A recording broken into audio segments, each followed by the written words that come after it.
Bonjour, eh bien en fait on est réunis ici devant l'université, une bonne partie des personnels de l'université pour dénoncer le manque de moyens qu'on a dans notre établissement, notamment le désengagement de l'État pour faire fonctionner les universités, notamment l'université du Mans. Donc en fait ce qu'on dénonce c'est la politique du gouvernement qui vise à mettre en concurrence les universités pour distribuer les moyens, les budgets.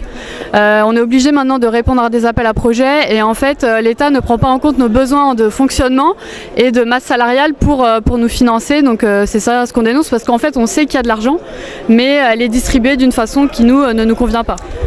Alors sur l'université du Mans on a 11 000 étudiants, on est environ 1100 personnels.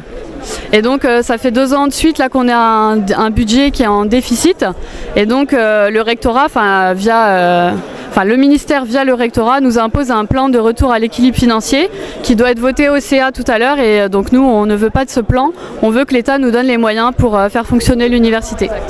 Mais en gros on a un budget de fonctionnement de 90 millions d'euros, donc il y a des ressources propres et il y a une dotation de l'État. Le budget masse salariale ça représente une énorme partie et c'est là-dessus notamment que l'État se désengage parce qu'il ne compense plus le glissement vieillesse-technicité. Donc c'est un terme un peu barbare pour dire en fait qu'il ne compense plus les évolutions de carrière des agents. Et donc en fait on peut dire que l'État ne paye plus en totalité ses agents. C'est pour ça que nous on dénonce vraiment un désengagement de l'État. Donc Emmanuel Brasseur du syndicat FSU, représentant des personnels au comité technique de l'université. Donc on se rassemble aujourd'hui pour inviter le CA à se prononcer contre le plan de retour à l'équilibre financier, qui est un plan qui est prévu dans la loi suite à 2 exercices consécutifs en déficit de l'université. Ce plan prévoit notamment des économies sur les postes et sur la masse salariale. Donc on craint de forts gels de postes, de contractualisation de postes.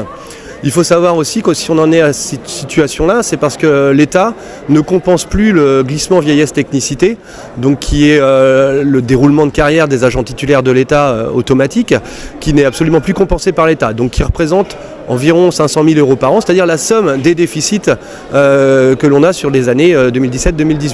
Donc clairement, on a le désengagement de l'État qui fait qu'on en arrive à cette situation-là.